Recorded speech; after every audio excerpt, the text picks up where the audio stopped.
I think Lake Westerdale will fully expanded again. Oh my god, where's it gone?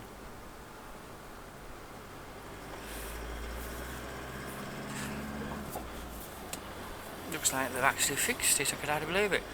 There's been this huge pool of water there. Well, it's been there for 2 years. It was there last winter as well. And you sort of, to some extent, forgot about it through the summer. I mean, it is conceivable what can happen sometime. Through the summer everything dries right up and there's a little bit of a way through again, and then when it starts to run, if you've got a sudden thunderstorm, it might actually flush it out. It's not asking for a lot, like, but it's not impossible. And anyway, it's been bad all winter, and I was just getting to the point where I thought, well, if I go through there with a tractor, I'm going to deliberately run on the verge, make one hell of a mess, because it's getting beyond the joke. So the more you churn it up to buggery, the more likely you are to do something with it. Because every time you go through it with any vehicle, I mean, you don't like going through it then, because it's like a pool, this pool of intensely salty water, sploshing up like going through the sea. A bit of an unusual time of day. I've got my camera set on the normal mode, and I ain't really sure that's a good idea, because it looks too contrasted, doesn't it? Well, I think what's so-called normal mode, it does something. It's a bit like AI, which is increasingly creeping into so many things. It's rather subtle. I say if it's done well and subtly, you don't mind. So it decides it's like HDR video. So it's making the sky darker and the land lighter. At least that's the sort of general idea.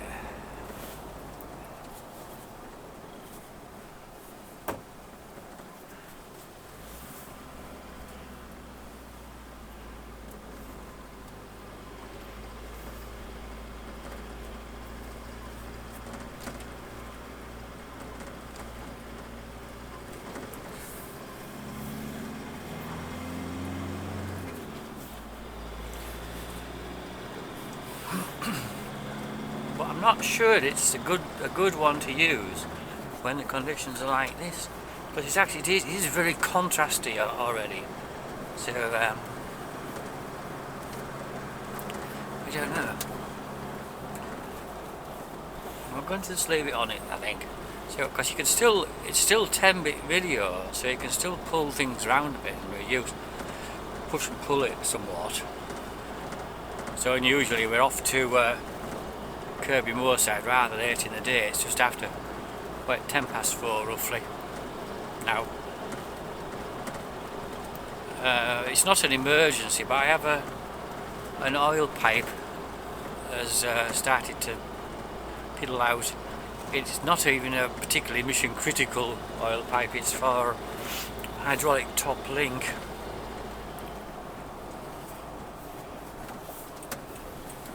It's a very standardised one, but while in theory it's not impossible to do these things at home, you need special fittings. By the time you've gone and got the fittings, you might as well have it done there. That's my feeling anyway. Because hello, they can do them down there. So by the time you get there and get your fittings and then come back and maybe make a mess of it. But it's not simple. You have to sort of. We used to do them. You had to sort of shave it down, and then you could like screw it on yourself. And yeah, it sort of worked, especially with something that wasn't. It was something that you were going to like stand under. Maybe you wouldn't be too keen on it. But this is just the hydraulic top link. Anyway, I'm not bothered. But and I could have simply put the other top link on. In fact, I don't know why I don't really, because there's no need for it. I hardly ever use the hydraulic top link. The only time it's a bit useful is when you put in a bale in. I don't really adjust it when it's going. But at the same time, it's gone nearly 20 years without this damage. So, well, what happened? I think it's just caught somewhere when I've dropped the toppling down. It's bumped on something, but I'm not quite sure because it's slightly bent. Is the 90-degree connector to it? So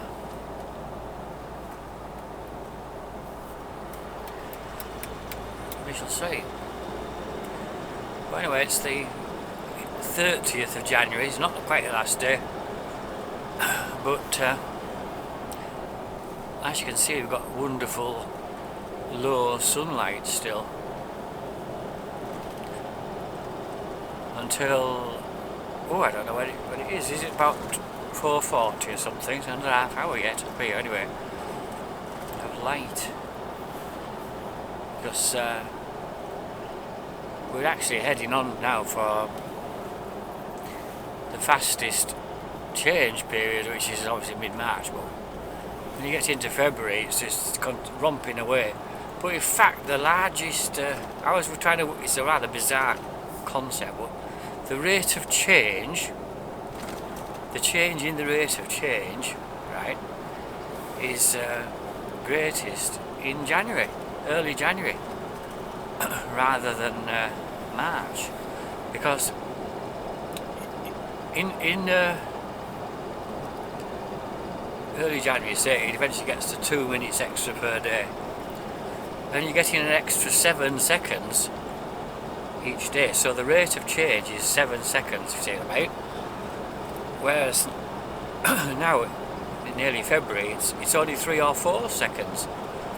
So it's still quite significant, but it's actually slowing down, because we're getting near the maximum, which is about 4 minutes 20. Sometime early March it gets to about 4 minutes 20. But it takes it from 1st of Feb, which is about 3 minutes roughly, until March to get to 4 minutes of change per day, because the rate of change has slowed down. So there you go. Planetary progression explained, or something like that.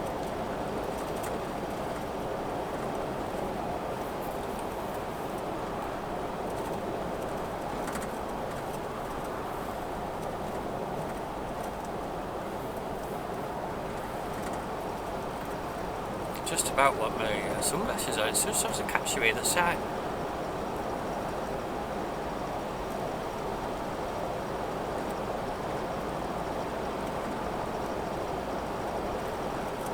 Anyway, this pipe, I didn't think I might have gone for it in the morning, but things worked out reasonably smoothly today, and I was a bit concerned that we might have a cow calving in the morning, and then I wouldn't get it done tomorrow. So we had a somewhat unexpected one calved last night. I didn't even see it had done it. I mean, she was actually due today, but I looked in at about, it was after 11 I went out and nothing was happening, and I looked in again something like 7:45 I think it was. But I'd already looked at her on the camera and she saw they were all there. It was about 7 o'clock on the trot before. And I didn't see anything happening. How they're doing some sort of car pose, aren't they? I've seen this before. I think it's the car pose. Don't really know. They're all the same brand, aren't they? But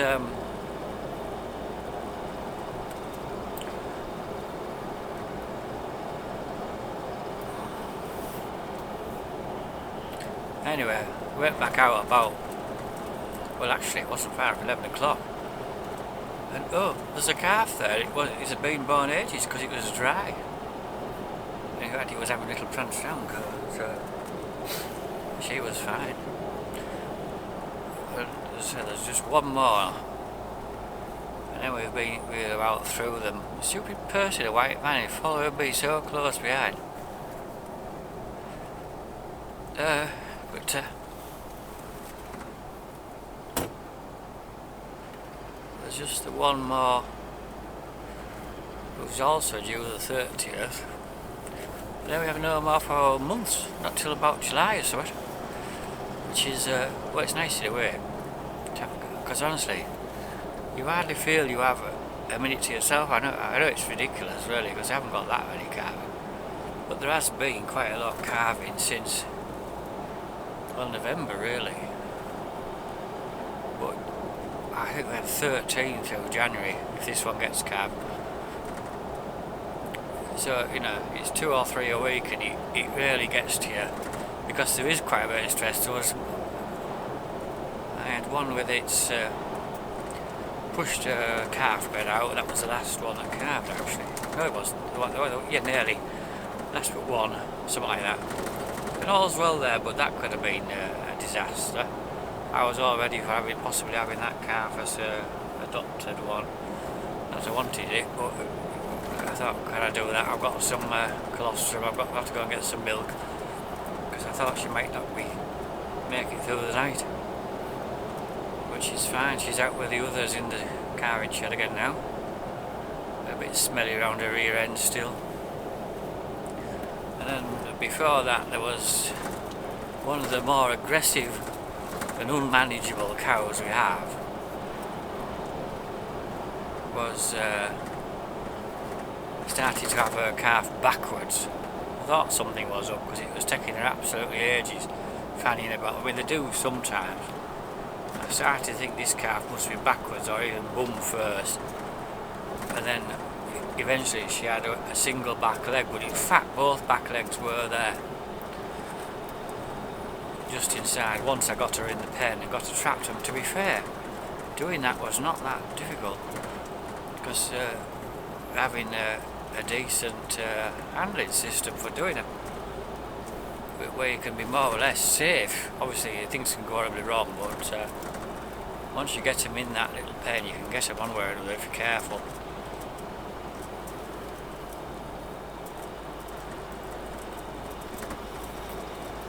And all was well there, don't? Because obviously whenever you have a calf born backwards, it's never good news for a range of reasons. And yeah, one of the previous vets, he always said he doesn't know why it is hardly, well he does, but if they're born backwards they can't take a breath quite as they should, and it stresses everything internally, so you can get things like damage to spleens, or some random internal organ that the baby don't need desperately immediately, but eventually it causes a problem. So he said you sometimes seem to find that the ones that have been born backwards, they either eventually keel over with something else, or they never do very well, and it's a bit unclear what's wrong. I can't say I particularly noticed that, but I'm sure it's partly true. So I certainly would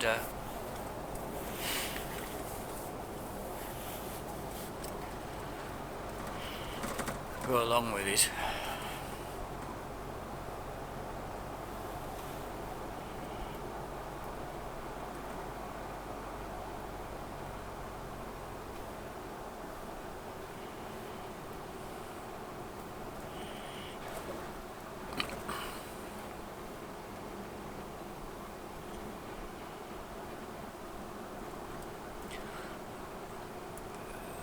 Back in June, very early June, I came through Utton about 4 in the morning, because I thought I'm going to go down to Elmsley and do some drone video. And I stopped there and took a few photos of the village, absolutely deserted. I'd never done that with them because they were boring.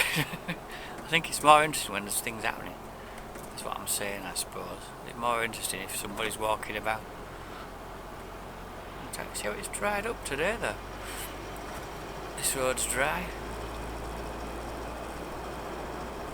That's the good thing about it. Even now it may still be late winter, not spring, but it dried up so much better than you would have thought today. Because we had 25mm at least yesterday. But it was quite dry before that, and there's this tendency, if it's sort of already dried up a bit, not already soppy wet, it seems to be able to dry up again quicker because it hasn't maybe soaked it all up, so it just run off, I suppose. Celandines, snowdrops, it's all happening. Still got loads of water coming up there. Quite strange that. It's hard to believe that isn't a drainage issue. Sorry, a water pipe.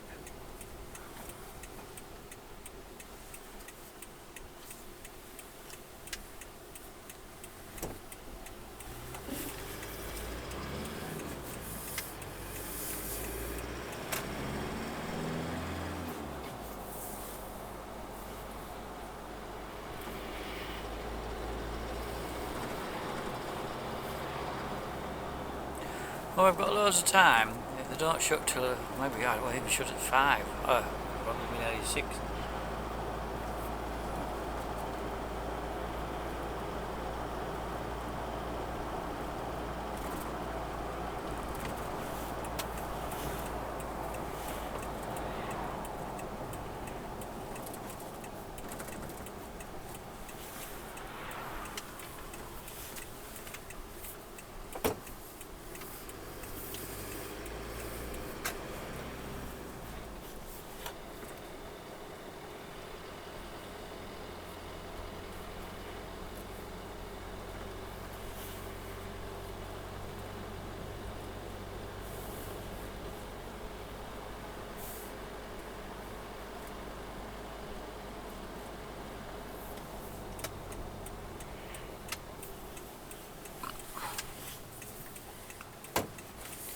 So this is what formerly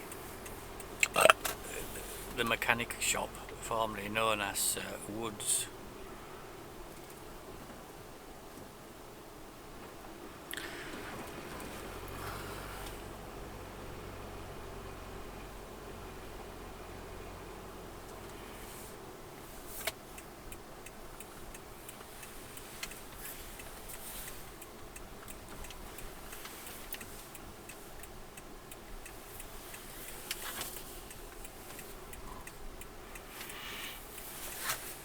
Look at the tractors. Whoopie-doo. They certainly have a few in, aren't they?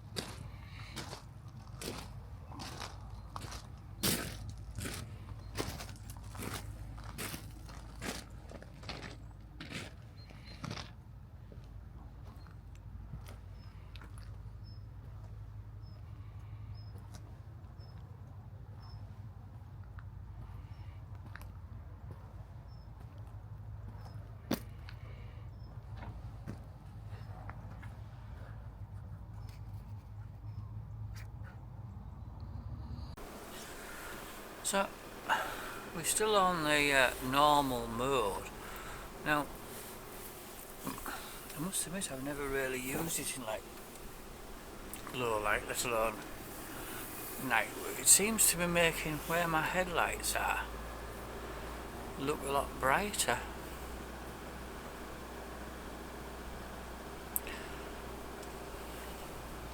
I don't really like driving at night anymore because I think partly because of that sort of glary, all these fantastically bright, like xenon LED headlights, all the rest of it.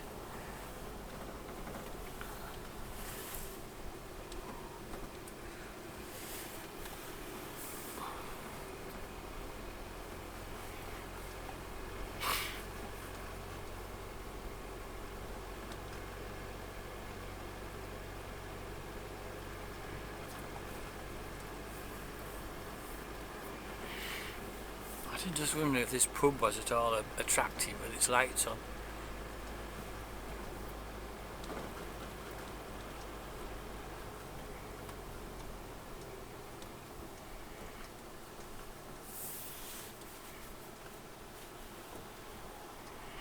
The Moors Inn. It's a bit of a posh place, is Appleton.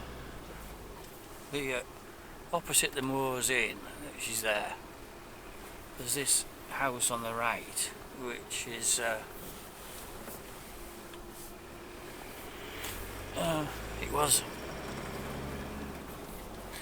It was Selena Scott's parents. She was on BBC Breakfast and all the rest, wasn't she? And we'll go this way.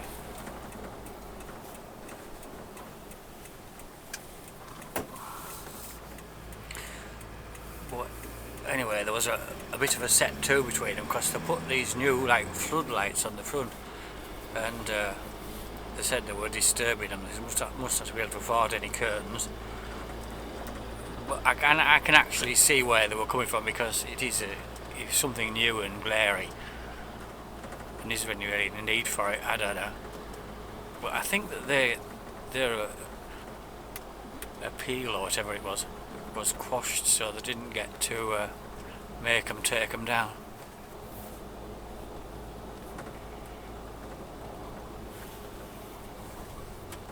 It's surprising how cold it is. Down here it's reading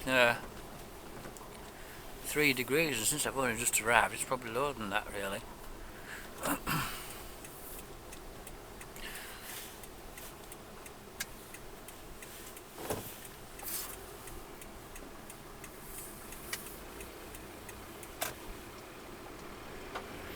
Assume he's going in, not out.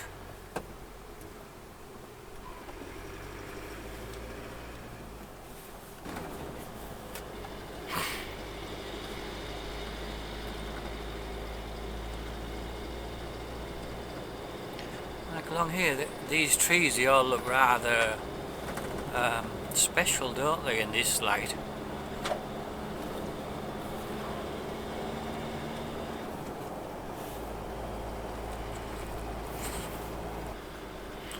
They're saying that this place is starting to go downhill fast as the water's getting in through the flat roof and all this.